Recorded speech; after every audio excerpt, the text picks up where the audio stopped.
What's up, guys? My name is Jaron Kitchens. I'm with 0 Point Athletics, and today I'm bringing you the first video of many on the mountain bike video series. Now, this video series, again, is specifically geared toward mountain bikers who are looking to improve their performance on the mountain. So, over the course of several weeks, I'm going to be releasing several videos, a total of 4, so resistance training. I'll be talking about breath work will be one of the videos. I'll be going over post and pre-ride protocols, so recovery and preparation, and then we'll also be going over pedaling mechanics and posture. So today I'm going to be talking about resistance training.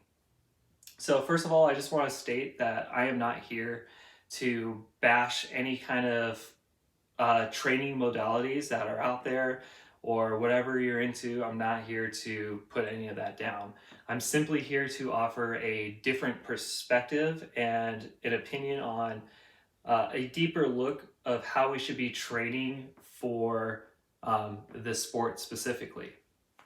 And again, I believe that a lot of what I'm going to be talking about is going to be applicable to all forms of cycling, but because I haven't done road biking, that's not my sport. I'm going to be using language that's more specific to mountain biking because that is what I'm familiar with.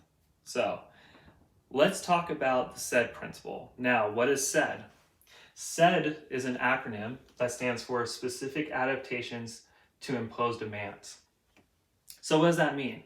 That simply just means that whatever form of stress your body is going through, your body will make the adaptations necessary to compete with that form of stress. So mountain biking is a form of stress, right? Stress can look like many things, and adaptations can happen in many ways. So in resistance training, those adaptations to that stress come in the form of muscle hypertrophy. They come in the form of increased endurance, increased stamina, and overall muscle recovery, things of those nature. Your occupation can be a form of stress, and depending on what you do is a form of stress. So sitting is a form of stress. If you work a desk job, normally the adaptations that your body would make to compete with long hours of sitting and staring at a screen is a forward head posture. So the head jets forward, the shoulders round, and in a lot of cases, if not most, a tilting of the pelvis, which is also known as an anterior pelvic tilt. You can also have adaptations to emotional stress. Emotions are a form of stress. So I'm sure that some of you can relate with or know someone or have seen someone who are in what would be associated as depressive states or being in a sad or low energy state. And those adaptations look like a dropped head, rounded shoulders because they're trying to protect themselves. They're not trying to open up to everyone. And usually a slouching of the back will include that, and depressions in the face structure. So dropped cheekbones, dropped eyes. They're not very open most of the time, and the mouth is normally depressed as well. So adaptations and stress looks like many things. Mountain biking is a form of stress. So the best way to train for that stress is obviously to go out on your bike and keep mountain biking. Hands down, that's going to be the best way to prepare yourself and better push you in that sport. But so can weight training if done properly and taken the right approach. So let's move on to our next topic. What is gait? Gait is the biomechanics associated with walking or running. So, from my experience and my observation, these same biomechanics apply to mountain biking or cycling in general. So, I'm going to go ahead and grab a piece of paper here. I do have a script written down that's going to help me better explain this. I'm just going to be flat out honest. A lot of these concepts I've only learned in probably the past year or so. So bear with me for a second, be patient. I promise you what I'm going to be putting out is going to be some solid information for you guys.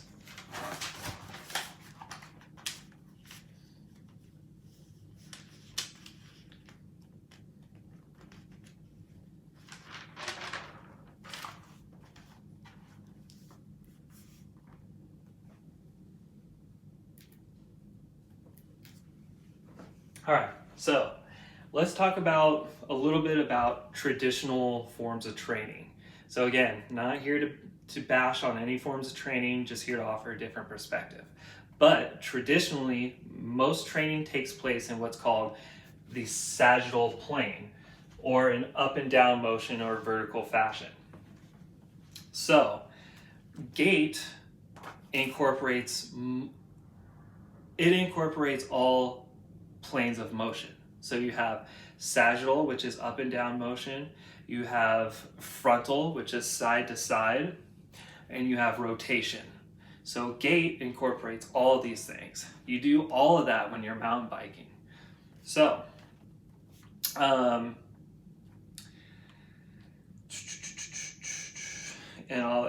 if I ever figure out how to edit videos, I'll just edit this out.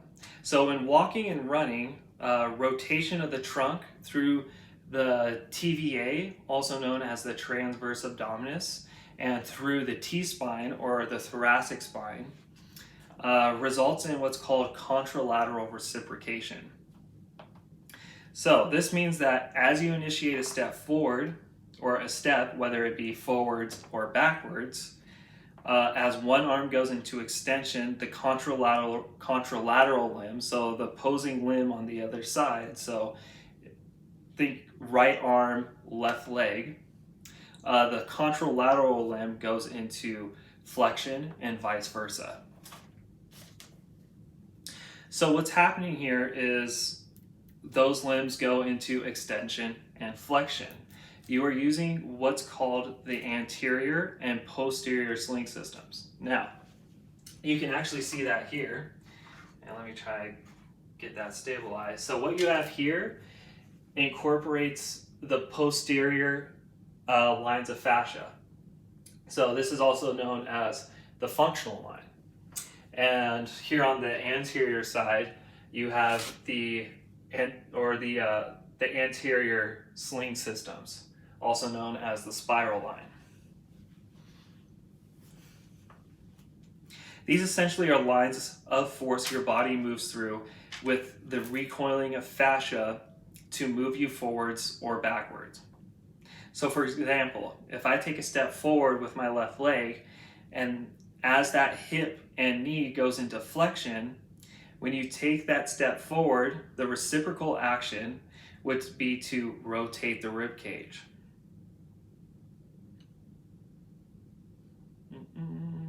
Toward that leg, through the left adductor, through the left internal oblique, crossing through the TVA, and into the right external oblique, resulting in rib cage rotation, and if you're doing it correctly, extension of the right arm. So again, activation through the left adductor, going into the left internal oblique, and then that force goes through the transverse abdominis or the TVA, coming into the right external oblique, resulting in that reciprocation to bring that shoulder toward that left knee. So these same mechanics apply to biking, and that's why I believe we should be training in Gait. So training Gait mechanics has a direct carryover into my performance on the bike in terms of efficiency, reaction time, and tempo, which can be a whole nother video on its own, just talking about tempo and rhythm. Now, the last thing I would like to mention is that training Gait takes proper core mechanics and recruitment. That's why adding some core strength and stabilization exercises to your routine will have a direct carryover into your performance as well. So when we are riding a bike and we're going down a hill or up a hill, you're constantly being put in what's called a proprioceptive rich environment. And what that means is you are constantly unstable. You know, you're shaking back and forth, you're rocking back and forth, and that takes a lot of core stabilization to hold your trunk upright while you're moving through those different planes of motion, constantly being thrown off your center of gravity. And you can train for those adaptations as well in the gym. So, along with this description and everything that I've talked about in this video, and thank you guys for being patient with me, I'm going to be tagging some additional exercise videos to get you started. They're all going to be very basic entry-level exercises that can get you working through those planes of motion, training gait mechanics, and kind of get you guys started on the right foot. So again, I appreciate you guys watching, and please enjoy the rest. Peace.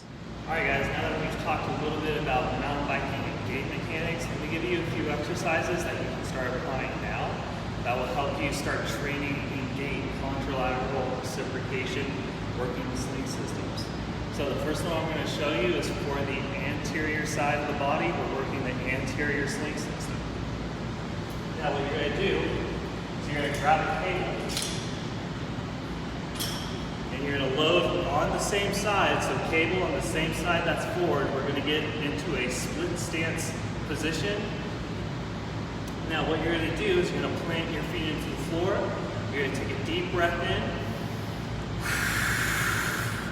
You actually blow your air out until your abdomen starts to compress.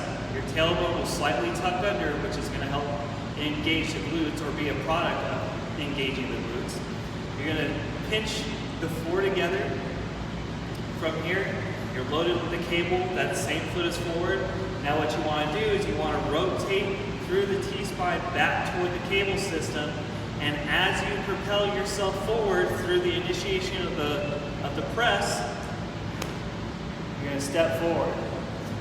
So again, we're making contralateral reciprocation, loading and moving through the T-spine, through the transverse abdominis, getting some really nice reciprocation. Now, I'm going to give you an exercise that's very similar to this, but it just works the posterior sling system. So again, we kind of looked at the functional lines. So we're looking and focusing on the back side, the back sling. So what you're going to do is a very similar movement.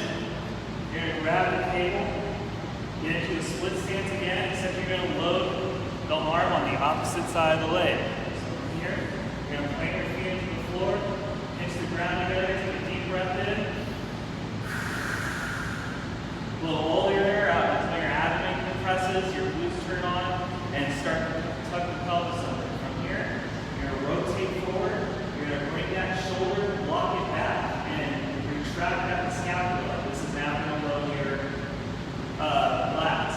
So from here, you're just going to, as you initiate that pull back, you take a step back. So again, contralateral reciprocation. What we're doing here is we're connecting that back line from the right lat to the left glute. So as I step back and I get that right lat to activate, and as the left leg goes behind me, now while my hips and knee are in extension, the result is the glute will turn on, and I'm connecting that right lat to that left glute. So now that I've given you an exercise to work the posterior and anterior sling system, now I'm going to give you a few exercises to start challenging your core stability.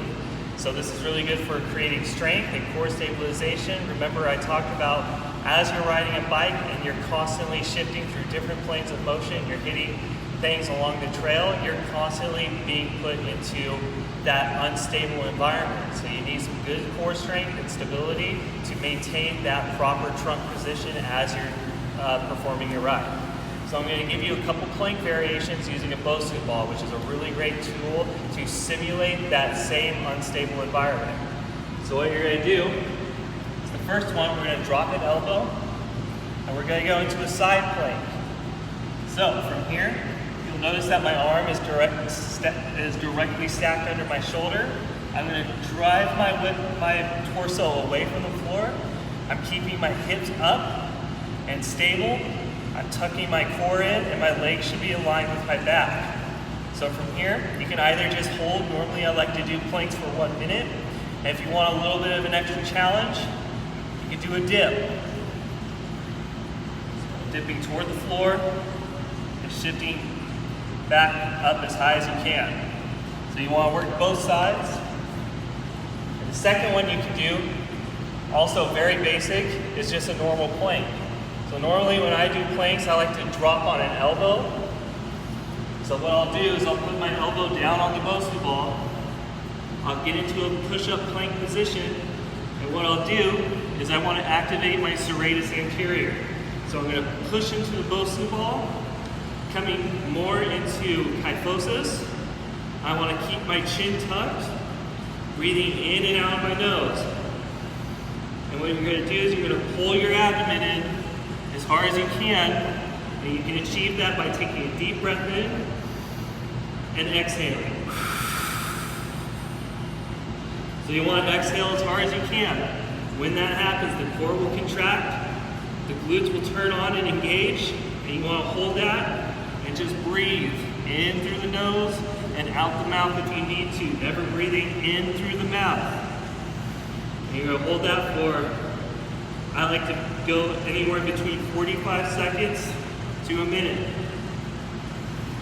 And as you get stronger doing these exercises, you can increase the variables, whether it's more repetitions or longer time. Thanks for watching, guys.